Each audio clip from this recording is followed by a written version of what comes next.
لامذہب غیر مقلدین مسئلہ حلالہ میں فقہ حنفی اور حدیث کے درمیان تضاد ثابت کرنے کی خاطر کہتے ہیں کہ رسول اللہ صلی اللہ علیہ وسلم نے لعنت فرمائی ہے حلالہ کرنے والے پر اور اس پر جس کے لیے حلالہ کیا جائے، مگر فقہ حنفی ایسے کام کو جو لعنت کا سبب ہے موجب حلت قرار دیتی ہیں۔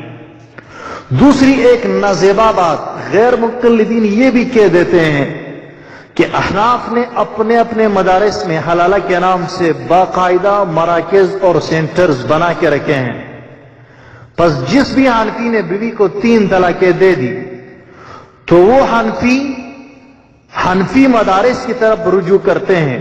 وہاں سن ڈاؤن کی شکل میں طلباء کرام پہلے سے موجود ہوتے ہیں جو اس لعنتی کام کو بخوبی سر انجام دیتے ہیں۔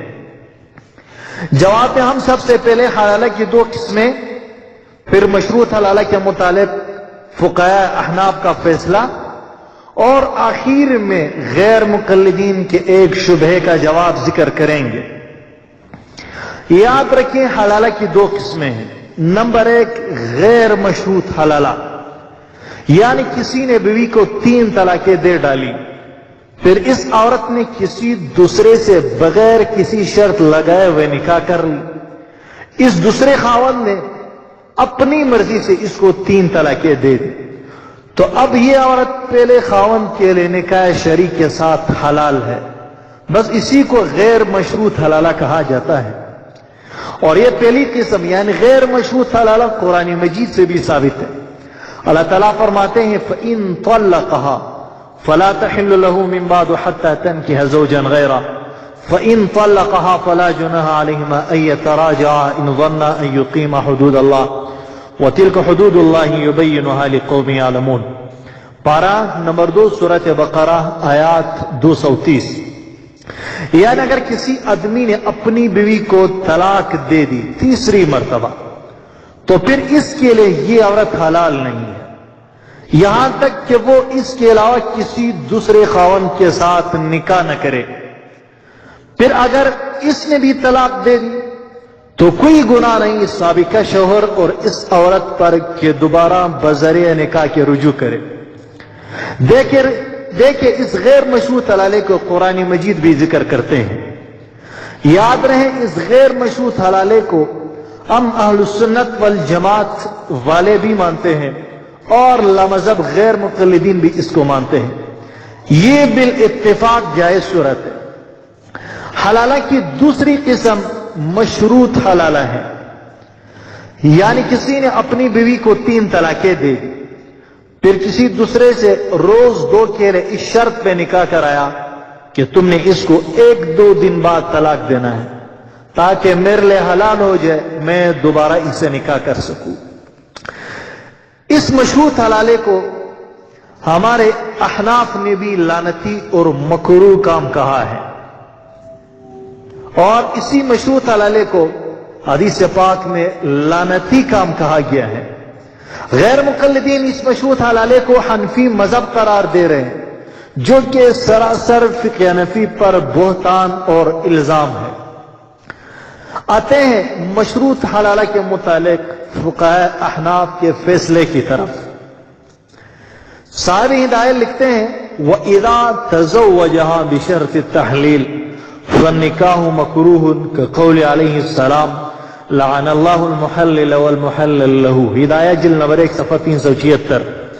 یعنی جب کسی عورت سے اس شرط کے ساتھ نکاح کیا جائے کہ وہ پہلے خاوند کے لیے اس کو حلال کر دے گا تو یہ نکاح مکروہ ہے، اس لیے کہ نبی کریم صلی اللہ علیہ وسلم کا فرمان ہے کہ حلال کرنے والے اور جس کے لیے اس عورت کو حلال کیا گیا دونوں پر اللہ تعالیٰ نے لعنت فرمائی ہے۔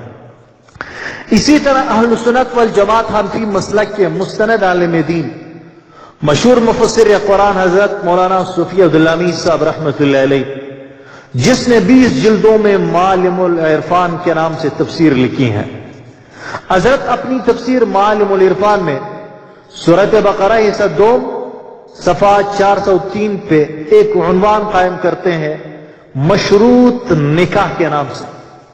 اس کے بعد لکھتے ہیں کہ اس وقت مروجہ حلالہ کی جو صورت ہے وہ کبیرہ گناہ کا ارتکاب ہے. کیا فرماتے ہیں؟ اس وقت مروجہ حلالہ کی جو صورت ہے وہ کبیرہ گناہ کا ارتکاب ہے.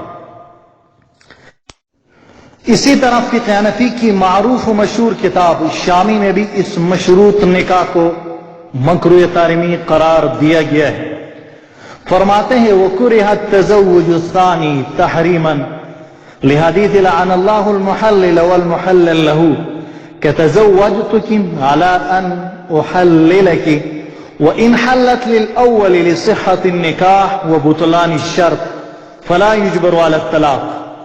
یعنی مشروط نکاح مکروہ تحریمی ہے، اس پر اللہ تعالیٰ کی لعنت کی گئی ہے، اور جس کے ساتھ نکاح ہوا اس شخص کو طلاق دینے پر مجبور نہیں کیا جائے گا. کیا کہا؟ جس کے ساتھ نکاح ہوا یعنی مشروط نکاح، اس شخص کو طلاق دینے پر مجبور نہیں کیا جائے گا. اب آخر میں غیر مقلدین کے ایک شبہے کا جواب. غیر مقلدین کہتے ہیں کہ مشروط نکاح کو جب حدیث میں ملعون کام قرار دیا گیا ہے تو یہ آخر نافذ کیسے کیا جاتا ہے؟ جس کام پر لعنت پڑ گئی اس کو تو نافذ ہی نہیں ہونا چاہیے. اس شبہے کے جواب میں ہم اتنا ہی عرض کریں گے کہ ہر لعنتی عمل کو اس کا فاسد ہونا، اس کا باطل ہونا لازم نہیں آتا، اس لیے کہ شریعت میں کئی امور ایسے ہیں جن کے لعنتی ہونے کے باوجود ان کا اعتبار کیا گیا ہے. دلیل اول الجامع الصغیر جلد 2 صفحہ 247 پہ حدیث ہے. رسول اللہ صلی اللہ علیہ وسلم فرماتے ہیں لعن اللہ المستوفات التي يدعوها زوجها الى فراشه فتقول سوف حتى يغلبه عيناه. یعنی ہر ایسی عورت پر اللہ تعالیٰ کی لعنت ہے جس کو خاوند اپنے بستر پہ بلاتا ہے پھر وہ کہتی ہیں ذرا ٹھہر جا، یہاں تک کہ اس آدمی کو نیند غالب آ جاتی ہے. اب اس عورت کا خاوند کو اس انداز سے ٹالنا ایک لعنتی فعل، ایک لعنتی عمل ہے، مگر اس کی وجہ سے نہ تو وہ اس کے نکاح سے نکل جاتی ہیں اور نہ ہی کسی شرعی سزا کی مستحق ہے. مطلب یہ کہ حدیث پاک میں جس کام پر لعنت بھیجا گیا ہے وہ کام بے شک مذموم اور برا ہے، مگر آگے اس کام کی وجہ سے دیگر معاملات اور کام خراب نہیں ہوتے. دلیل ثانی رسول اللہ صلی اللہ علیہ وسلم فرماتے ہیں لعن اللہ الرجل يلبس لبسة المرأة والمرأة تلبس لبسة الرجل. الجامع الصغیر جلد 2 صفحہ 246. یعنی اللہ تعالیٰ کی لعنت ہے ایسے مرد پر جو عورتوں والا لباس پہنتا ہے اور اس عورت پر جو مردوں والا لباس پہنتی ہے. دیکھیں مرد کا عورت والا لباس پہننا لعنتی فعل ہے، مگر اس کے باوجود ستر ڈانپنے کا فریضہ اس سے ادا ہو جاتا ہے. یاد رکھیں حلالہ بشرط تحلیل کے لعنتی کام ہونے میں نہ تو کسی کو شک ہے اور نہ اس میں کسی کا اختلاف. اختلاف اس میں ہے کہ کیا اس لعنتی کام کے باوجود نکاح ہو جاتا ہے کہ نہیں. یہاں پہ مسئلہ مختلفی مجتہدی ہیں. بعض حضرات فرماتے ہیں کہ شرط تحلیل جیسے لعنتی کام کے باوجود دوسرے خاوند کا اس کو طلاق دینے کے بعد پہلے خاوند کے لیے عورت کے حلال ہونے میں کوئی رکاوٹ نہیں بنتی.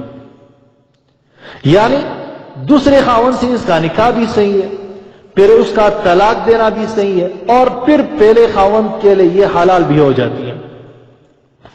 جبکہ بعض ائمہ حضرات فرماتے ہیں کہ حلالہ کی طرح لعنتی شرط لگانے سے اس عورت کا نکاح ہی درست نہیں. جب نکاح ہی صحیح نہیں ہوئی تو یہ پہلے خاوند کے لیے حلال بھی نہیں ہوتی. مسئلہ تو مختلفی ہے، اس بارے میں نبی کریم صلی اللہ علیہ وسلم سے کسی قسم کی صراحت موجود نہیں. جیسے کہ پہلے ہم نے کہا کہ اس میں ائمہ کرام کا اختلاف ہے، بلکہ صحابہ کرام بھی دونوں جانب موجود ہیں. بعض کہتے ہیں کہ دوسرے خاوند سے اس کے نکاح بھی صحیح ہے اور اس کا طلاق دینا بھی صحیح ہے، اور بعض کہتے ہیں کہ یعنی دوسرے خاوند سے اس کا نکاح بھی صحیح نہیں تو اس کا طلاق تو